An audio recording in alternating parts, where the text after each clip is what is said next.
Hello, welcome back to Called to Homeschool today with me, Meg Thomas, and my very special guest, Tegan. I'm having major internet issues at my house, so Tegan is being a total champ, and we're recording on my phone today. So hopefully the audio will come through all right. Tegan, why don't you go ahead and introduce yourself and tell us a little bit about you? Yeah, so I'm Tegan McNeil. I am a homeschooling mom to four kids, and my oldest is 8, and then I have a 6-year-old. I also have a 3-year-old and a 10-month-old. And having four kids has come with some new curveballs, and my time is just so divided and figuring out how to make sure I get time for everybody and also making sure that I can do it in a way that fosters creativity and not rush trying to get through it, get to next subject. But yeah, I've been doing this for just 3 years and I've enjoyed it. So That's awesome. So you started when your oldest was in first grade then? yes, yeah. So she went to public kinder, and it was during that year that I felt the call to homeschool and just felt so much on my heart that I couldn't not in a sense. Yeah, it is so interesting. Like, I totally get that. I did 1 month of first grade and I thought, this can't be the end of our relationship. I know. Yeah, that's exactly how I felt. I was like, I just didn't understand how I was supposed to be okay with being with them all the time. And then suddenly it's like, oh, they're yours for a while. I'm fine. I could not be fine. Yeah. No, I love it. I love this. Like, all these mothers are just feeling this huge call to bring their babies home. And it was interesting. I keep seeing all these stats and just like how many more homeschoolers are popping up and pulling out. So I'm so glad I get to help all you amazing Yeah. mamas because this is a good question that I think is going to really resonate. Everybody's question's been good. I haven't seen a question that I'm like, oh, come on, girl. So I guess I should specify, but I like this because I think it will help a lot of moms. So I'm going to go ahead and Right. dive in and read your question. Okay. So Tegan has said, how do I help my very distracted 8-year-old not take forever on her math and language arts? She could be done in 20 minutes each subject, but instead it takes an hour. She thinks it's me making it take this long, but it's her amazing ability. I love that line. It's her amazing ability to see beauty in everything, which leads to a lot of redirection. Bottom line is we need to do some sort of structured math and language arts, but I don't want it to take forever for both of us. Also, so we're going to have kind of three different things we'll go over. What did a daily homeschool day look like for me when I had kids, 8 and younger? Her kids, she already said their ages. And then I just feel such a pressure to get so much done every day. And it's so overwhelming. It makes me feel like I can't do it. Yes? Yep. Yep. That sounds like it. Okay.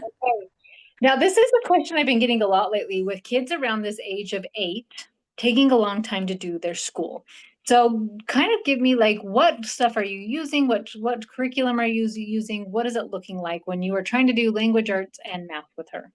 Yeah. So with language arts for math and language arts, we were doing good and the beautiful for both. That's what we did the last few years. With language arts last year, I just noticed she was really struggling to want to get into it. So this year we switched to Christian Light for language arts. And then we were going to do math with Christian Light as well, but she just wasn't loving it. So we switched back to good and the beautiful.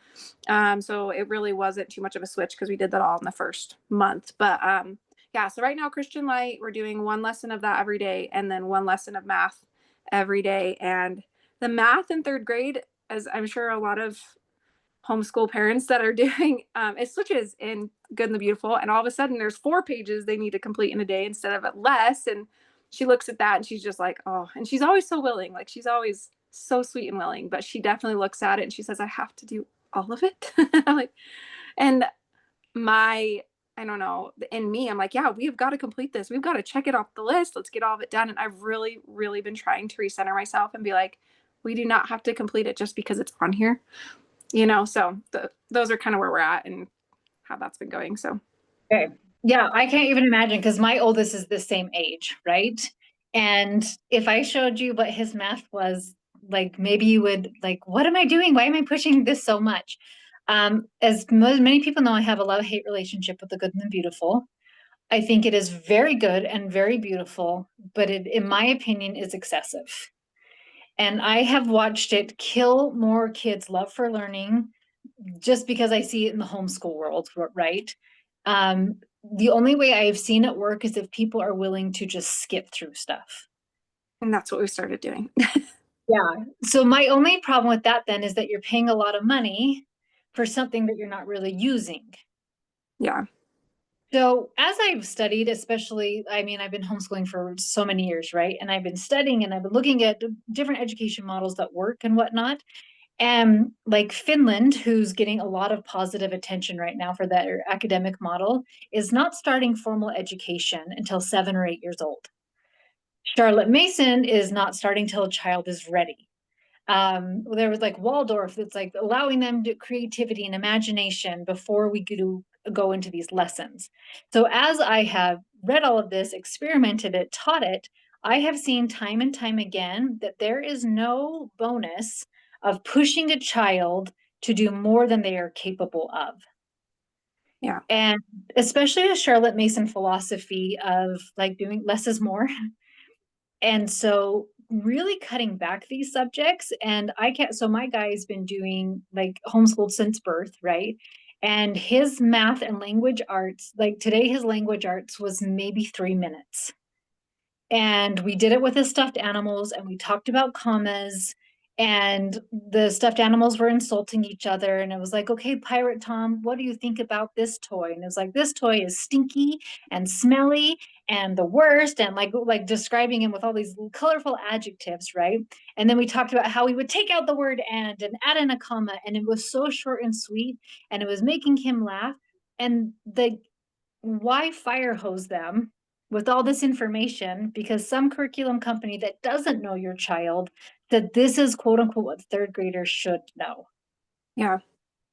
Oh, that's so true. And I definitely feel like my daughter's feeling like that. Like I'm getting crowded with information and I'm working through it because mom says I have to finish it. But am I necessarily taking it in and is it destroying my love for it in the process? So that's where I'm at with that. And I can totally understand where you're coming from. I think it's like what a lot of moms struggle with is like we feel like we've got to crowd. We feel like we've got to get it in, we feel like we've got to check it off the list like we did this. And I'm struggling with letting that go almost. And it sounds so weird because I want to let it go. Yeah. Um, and so it's interesting when you lower the bar of like, what are we doing for math? So we actually, this is, I did my other kids because I had a bunch of math books lying around. I would actually just have the younger kids do the practice pages of adding and subtracting. And now they're all full. So from this guy, I actually just bought the Kuman books. And we are doing 1 page of subtraction together because like that makes it easier for him if I write the answer. And then it's like, well, this is easy then. Just to really build his confidence. And he does his a page of addition on his own. And instead of worrying like third graders I know in my neighborhood are learning multiplication, I Mm-hmm. just don't care because the nation is failing like their academics. If you went and looked up the nation's report card, these kids are illiterate, they don't know basic math. So instead of fire hosing them at this young age, instead of like just really good and getting good at those basic math facts, spending 5, 10 minutes tops and calling it good for the day. Yeah. Like, how different would your day look just like having that faith to step into that? It would feel better to all of us. That's the truth. Because I'm divided by four, I feel bad for my other kids as I'm like in 2 hours with this one and she's burnt out. And so it would look a lot better. I think we're also in like a hybrid situation where she goes to a charter school for a couple hours twice a week. And I think that also comes home with it where I see like I am comparing it in a sense to like where those standards are and her friend coming home from the local public school. My daughter doesn't go to that, but saying like we're indenting our paragraphs. And I'm like, you're indenting your paragraphs already? Like, I'm like, oh my goodness.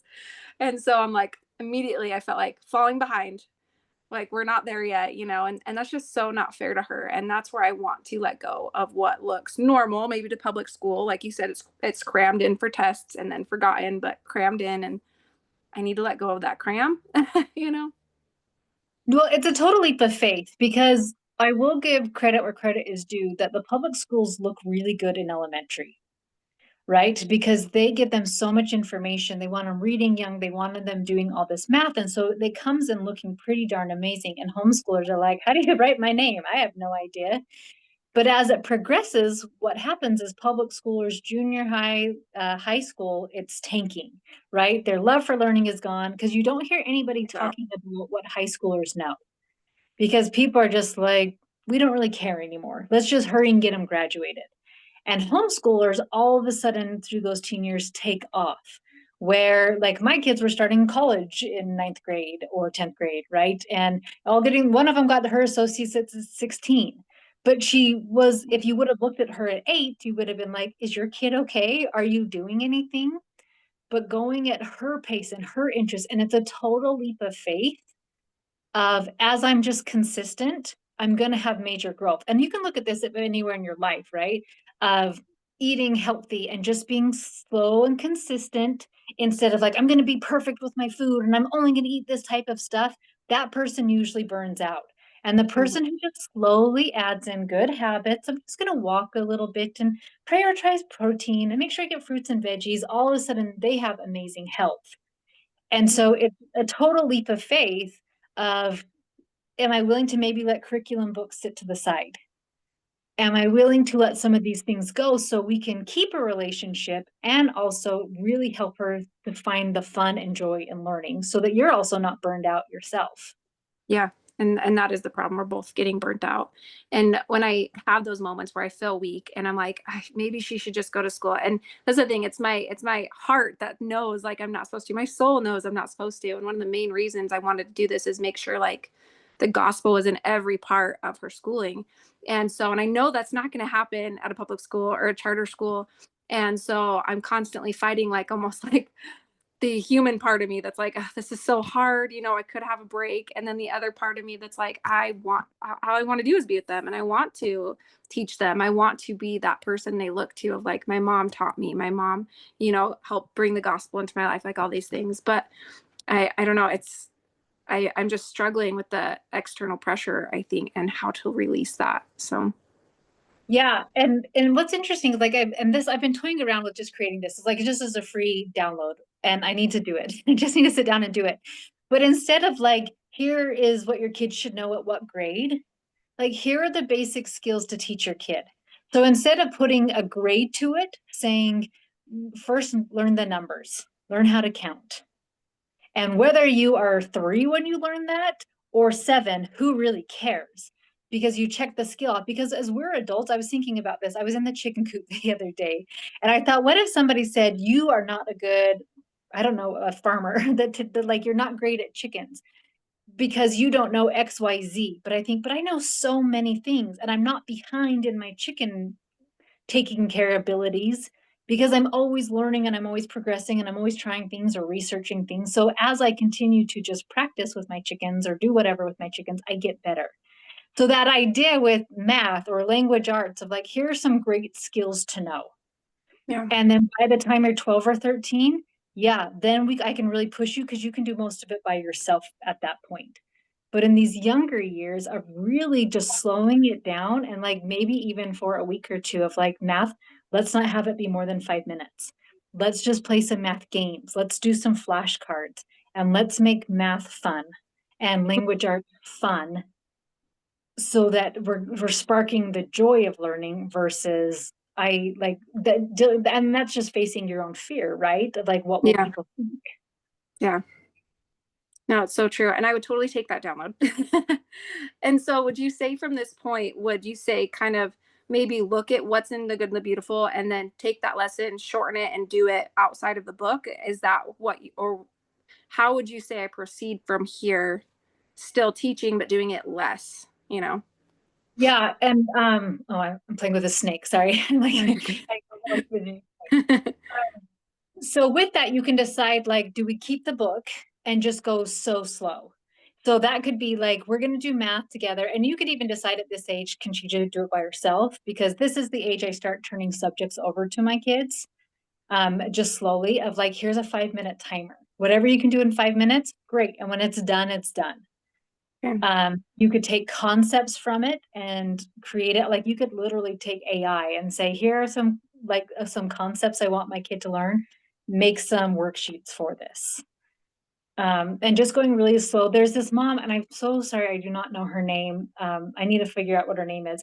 But she basically teaches with math of doing 10 minutes a day with your kid with math and just learning basic skills so that by the time they're 12, 13, their pre-algebra is easy for them because they can add, subtract, times, and divide without thinking. They know decimals and fractions because they got to go so slow. Just like we teach reading and like these are the sounds the words make, the vowels make, and the diphthongs make, and this is this team, right? And when we go nice and slow, I can read without having to think. So if you do that same concept with math, when they get into those teenage years, they don't have to think. 5 plus 7 is 18. Oops, did I freeze? Sorry about that. Oh, you're Um, good. but just that idea of just going slow. So for now, you could even say we do a timer for math, or we mix it up with math games, uh, giving it to her to do on her own, and she gets to decide how much to do. But like, what feels best for you when you trust your gut, your intuition? What feels like a good plan for you guys with math? Okay. And then also, I'm also wondering with writing. Writing is something that I've struggled to teach, and I think it's just like I need to be more creative maybe in that. But with your kids, how did you progress their writing without like a curriculum? It's so funny. Like a lot of my kids love writing, and then like one of them randomly does it. And I was like, what? All the other ones And neglected. my daughter But loved it. I just want to make sure it's getting there, you know? yeah, but it's funny because I haven't like I didn't really teach like I taught language arts and how to structure a sentence, right? Like I was saying, we did commas, all sentences begin with a capital letter and end with punctuation. But when it came to writing, we just had fun. And I noticed with my one kid that's not loving writing, I haven't done as much fun stuff with him, and I've had to bring that back. But we did like a lot of writing prompts or creative writing as far as like, and a lot of this is just free on Pinterest. I didn't buy like a curriculum, but it was, what are they called now? I just forgot. Compound words. So Mhm. like a water and melon, and then you open it up, and then you have a sentence of like, I love to eat watermelon in the summertime. And so they would get to draw a picture of water, a picture of melon, a melon, and then watermelon, right? And then foot and ball, and then football, and writing little fun sentences. But I've even found like AI has been life changing. And I will even find people that I really like what their concepts are with writing. And I'll say, okay, how would this lady teach writing to an 8 year old? And it was like, hey, if they're not ready to write, actually write for them and just let them tell you the story. Here's Okay. a prompt, the history that you're doing, the fun things to do with writing. So we do writing once a week. And right now, one of my kids for his writing is he's creating our play on Shakespeare with his own version of it. And then they're going to record a video of their Shakespeare play. And so like that is his writing.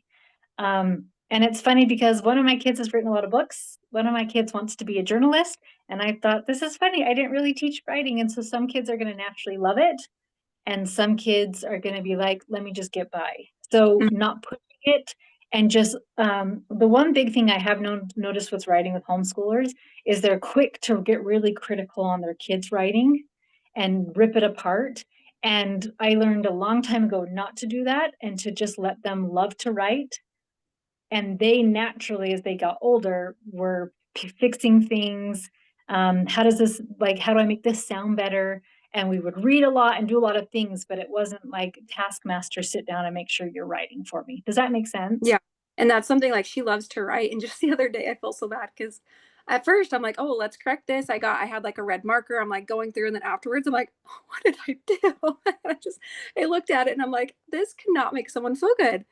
And I Yeah. realized I'm like, I can't do this because I can't correct like this because how's that supposed to make her feel about something she just worked on for so long? And that was kind of a wake up moment of I'm like, I can't worry about spelling when she's being creative. I can't worry about, proper grammar when she's being creative. It has to come from maybe a different area than when she's writing. So, Yeah, I like to think of it as if like I make dinner at night, and if my husband or children came in and critiqued it. So let's say I did spend a lot of time and I grew the squash and then I cut it all out and I did this beautiful sausage in it and like with celery and apples and onions. And then people are like, what the heck is this? yeah. It took me hours to make and I was so proud of it and it smells so yummy. And then people are like, this is disgusting. I hate this. Did you burn this? Why does this taste like garbage? Right. And like, how much do I feel like cooking for my family now? Yeah, I no. don't. what we're getting tomorrow. We're having sandwiches or cereal because you're all the worst. Yeah. Yeah, So I don't like, little heart to feel that way because she is the most creative, sweet little soul. And I do not, and I think that's why I've struggled lately because especially postpartum, I feel like I've been more and like, we got to get this done. I'm not my energy to be creative. Whereas like years prior, I was so creative. Like we had so much fun. And lately I've let I don't know, it's kind of been squashed in me and I don't want to ruin that for her. And that's where I think I feel inadequate. Like, would she do better, going to school because I'm over here so tired. And I don't want to do that. So I'm trying so hard. yeah. No, and like, so part of this might be you're putting a lot of pressure on yourself, it sounds like too, of like we've got to get it done. We don't want to get behind. We don't want to do these things and a lot of comparison. And as you were talking about the comparison, like maybe the little kids in my neighborhood know math better than my son.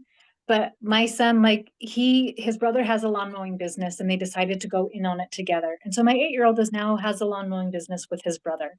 And they're learning about like, not only do they do our yard work and how to garden, but now they're doing the neighbor's yard work and he's understanding finances and he's doing all these things. So like, you're right. He couldn't tell you what 3 times 4 was without a lot of help, but he knows how to run a business. He knows how to do his own laundry. He's working on cooking a bunch, like he can make a ton of lunches on his own. And now we're working on making dinners. Right. And so it's like, if you're going to compare, like, I don't think you should, but you got to look at also what your kid does know. It's so true.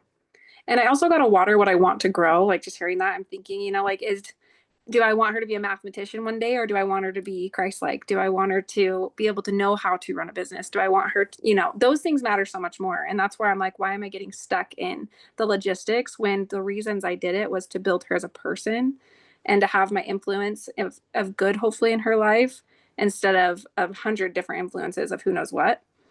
Yeah. And that's something I don't know why I'm struggling to get back in touch to. And I'm working on it. Well, and that's why it's good to have a thought ready or something when those doubts pop up, right? Because those are the doubts are usually coming from like, am I doing enough? I'm not doing enough. What do the other Mhm. kids know? And so like whether you need to print a big picture of it, write it somewhere, have it your phone screensaver, whatever it is, of a thought for you to help you to come back to peace. Yeah. Like I want my kids to be followers of Christ. Hmm. I want family relationships. And so coming back, so when you get worried about what other people are doing, coming back to what am I creating? Yeah. And you're planting seeds and you're watering things that you're not going to see a lot of results from yet. And so you're totally going on a leap of faith here. And it is scary. Like I'm not Yeah. gonna lie and say it's so easy to have faith when you don't have the end results yet, right? Hmm. And that's something like I want to get to a place where I also, because the last few years I've always had like a charter that they've done 1 to 2 days with. And I want to get to a place where we don't even have that. I'm struggling to just lean on myself though, too. So figuring out how to drop that, even though I'm doing all the main studies, I'm still like, I need to know that's there. Is that what my brain has done? And next year, I would love to not have that in the background and just feel confident and do it myself for my kids, which, like I said, I'm still doing all the main stuff. So I don't know why I just feel like, but what if I just feel so overwhelmed that I need to have them go back? I don't know, which they've never, like, she hasn't even been in a full day of school since kindergarten. So, Yeah. but I want to just kind of wrap up too with the second part of your question about like what did my day look like when I had kids this little? mhm, And a lot of it was learning how to take care of the house. And a lot of it was habit training. And so learning how to do chores together, learning how to cook, learning how to do their laundry, learning how to run the house, how to run the yard. And these are all the kids now. So when I started homeschooling, I had the 5 little kids, right? My oldest was 6 and I had 5 little kids. And that is what we did with a lot of things. And I read and we did some stuff here and there. But these kids are all now adults and they're all doing awesome things. They're all very capable. And I love that they also have awesome life skills. So, yeah, like some of mine are doing the college path and they're getting along just fine. Some of them are growing businesses. And I just love that they got off the conveyor belt. And during those younger years, we just really worked on habits. So as they Yeah. got older into the teenage years, it just made things easier because they knew how to take care of stuff. Yeah, and I feel like I'm putting, which I mean, we have like contributions that I have them do, but I think during the day I'm putting so much effort into the academics that by the time that's done, I'm burnt out. And so I'm like, Mhm, oh well, go play, kind of thing. But I do want to build. I don't want it to take up so much time. Of course, playing is part of it, but I don't want to take so much time with academics that I'm like, I'm too tired to do the life skills. I'm too tired to, because those are the main reason. Some of the main reasons I did it. mhm. Yeah, and so you could even think about too, like, what if my school with my 8-year-old was 15, 20 minutes? What would I teach? Right? And so Hmm. maybe you're rotating through some subjects. What if science was just more natural? So we were outside at a park and maybe we grab a cute little book or something. Who was it? We were talking about the 100-Year War today, and it showed somebody with this arrow with a crank on the end.